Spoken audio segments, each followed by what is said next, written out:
Welcome to Third Angle, where we're sowing the seeds for robot gardening.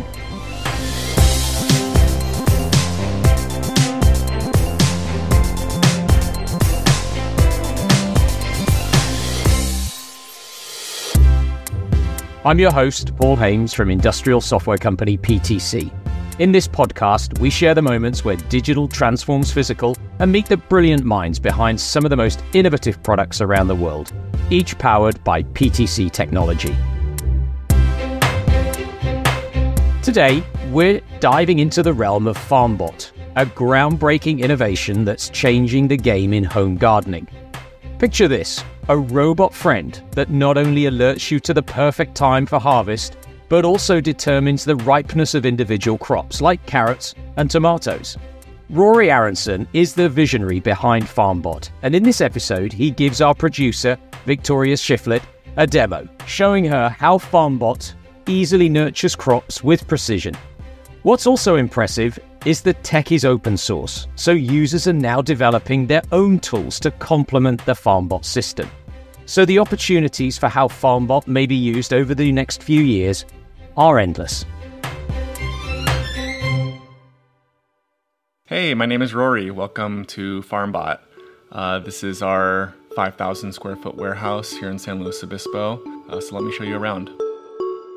This is the main warehouse floor of FarmBot Inc. We've got pallet racks filled with the FarmBot product. It comes fully prepackaged, ready to ship out to the customer. So there's several hundred FarmBots up in the pallet racks right now.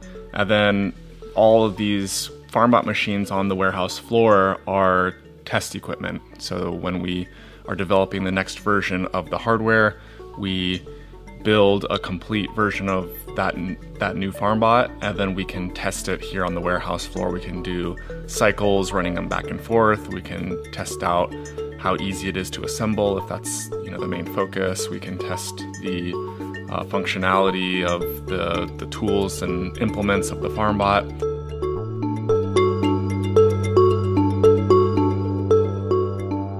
So I had the idea for the FarmBot a little more than halfway through my studies, and I wrote this paper, about 50-page paper, describing the whole technology, and then I took that and I published it online. And I said, who wants to help with this? This is my idea, and I need a team of people to help. So I need, I can bring the hardware side, but I need people who are experienced with software, people who are excited about this and also share that vision of a home appliance that can grow food for you. The FarmBot moves around forward and backwards, left and right, up and down, and it's mounted on top of your typical raised garden bed, 5 feet by 10 feet roughly. Then it will plant seeds, it will water, it will measure the soil moisture to determine how much to water. It has a camera to take pictures and track your plant growth and plant health. And it can also identify where the weeds are, and then has a built-in weed whacker. So it can move around, and once it finds where the weeds are, it can go and buzz them out. It's all controlled by a little computer built inside, and that talks over the Wi-Fi with an application or an app that you can load up on your phone or your computer, and you can control your garden and monitor it from anywhere in the world. For the most part, you can set it up on autopilot. So once you get the seeds in the ground with the FarmBot, it can just take care of everything for the next 2 or 3 months, and it will send you an email when the tomatoes are ripe or when the carrots are ready for harvest. So what we're working towards is a fully automated gardening system that can live in your backyard year-round and grow fresh food for you at home with very little ongoing effort by you. One other component is the tool bays. So the tool bays are mounted usually on one of the short edges of the bed, and in there is FarmBot's different tools. So the FarmBot has a universal tool mount, which has magnets in it, and it can pick up and dismount the tools as needed, depending on the task that it's doing. So the included tools are the watering nozzle, the seed injector, the soil sensor, and the rotary tool, which is like our little miniature weed whacker. And so the FarmBot can basically do automatic tool changes, just like you might pick up a shovel or the hose or a trowel, depending on what you're doing in the garden. And it can move around and use those tools to, do work on the garden and the plants. Okay, so we're standing here in front of a FarmBot. This is a test machine, so it's a little smaller than normal. So I'm gonna press this button here, and it's gonna tell the FarmBot to go to the home position.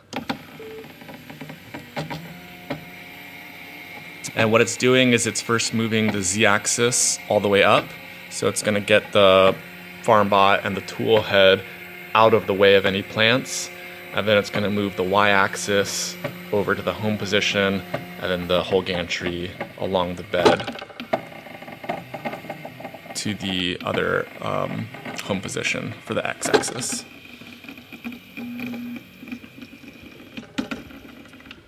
So normally you would program all this stuff to run kind of on a calendar of events.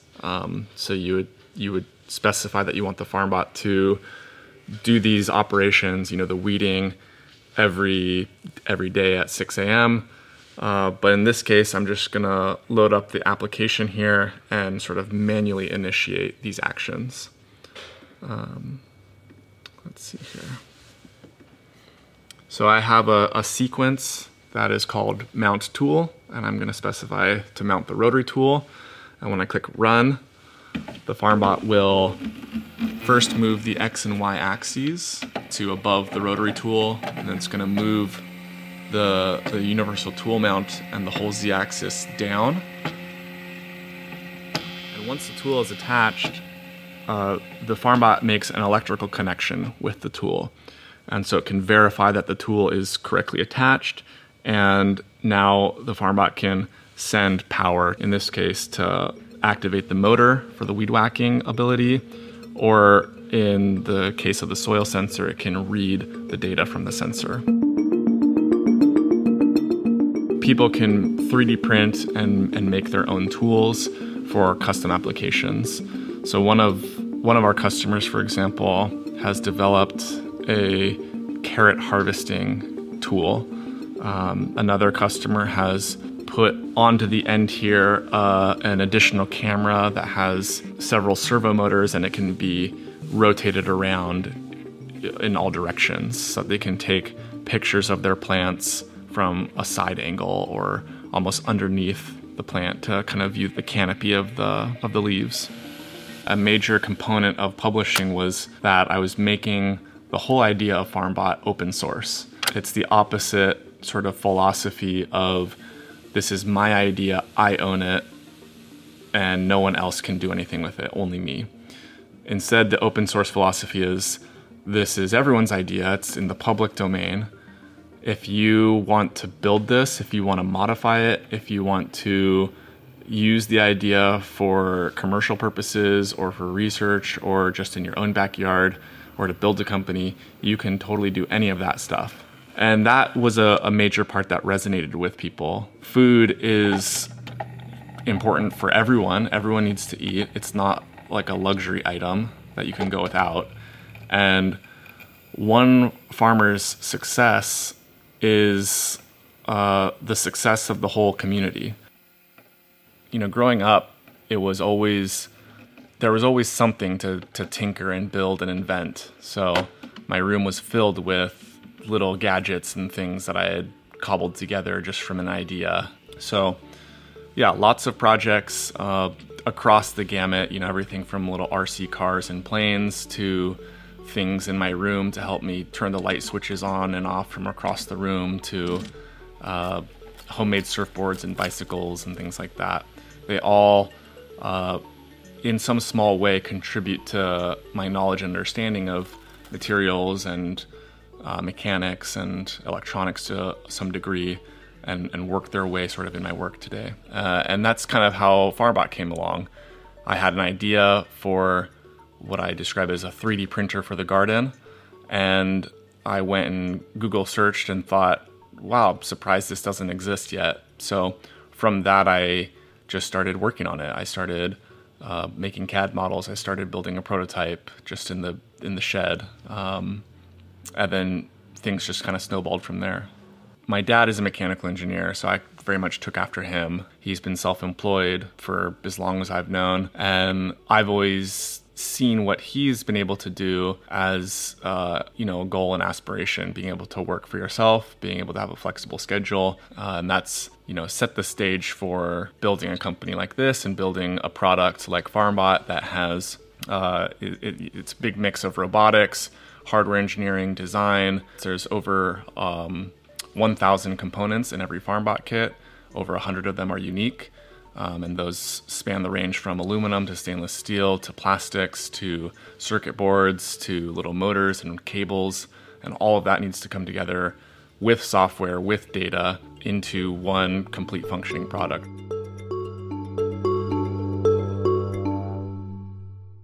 So the long-term vision of the FarmBot is we want to have a home appliance for the garden. Most people have in their home a refrigerator, they have a washing machine and a dryer, they have a microwave, and these are appliances that have been sort of honed to do these specific things for us, and they kind of work in the background. You don't really think about having to preserve your food, you just put it in the fridge and it keeps it preserved. You don't really have to think too much about washing your clothes because you can put it in the machine, you can turn a knob, pour in some detergent, press go, and it's ready in 2 hours. All of these appliances add a lot of value and convenience to our lives and free us up to do other things that are more fulfilling or less tedious or that we're more passionate about. Gardening does take a lot of work. And so I think there's a very big opportunity to have some technology that is like a home appliance that can work in the background and can grow the garden for somebody sort of on autopilot, and then you get to reap the benefit without having to put in that like constant ongoing work that maybe isn't your passion project. The other fun parts of the work is, again, seeing people run with the open source aspect. By making stuff available online, you really just don't know what people are going to come up with, and people have all sorts of interesting ideas, passions, unique use cases and problems. So we've seen, university teams develop special tools. And then, also people do kind of off the wall, out there things that we never would have imagined.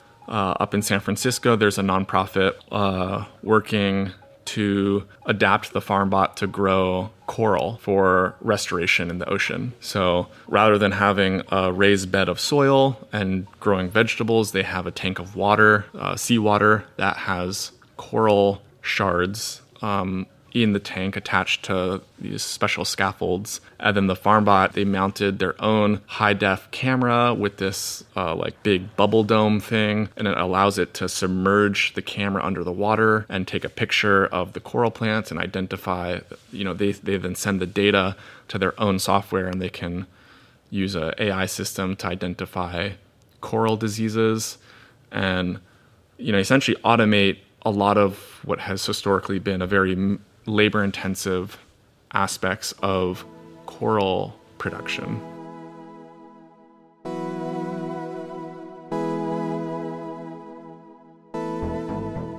I would say, FarmBot is not a better farmer than somebody who's experienced. One day I think it will be, though. I think it will actually be the best farmer for any crop, any location, any time of year. And there's a lot of innovation and opportunity to make that a reality. As much as I want to see the FarmBot as the home appliance, what's actually more exciting is that next step, which is the FarmBot as the hub of your homestead. A lot of us have a Google Home or an Alexa or Siri device in the house, and it can control the lights and play music and stuff like that. I want to see those types of interfaces also be able to access the FarmBot and your entire cottagecore backyard ecosystem. I want to be able to ask Siri, when are the apples going to be ripe in the backyard? What's the temperature of the compost? And should I turn it over to this weekend, or should I wait longer? There are X number of tomatoes ready to pick. Here's a recipe for, a delicious breakfast that you can make with what you have on your property right now. That, I think, is sort of the ultimate vision of the FarmBot, is it really helping you maximize nature hyper-locally.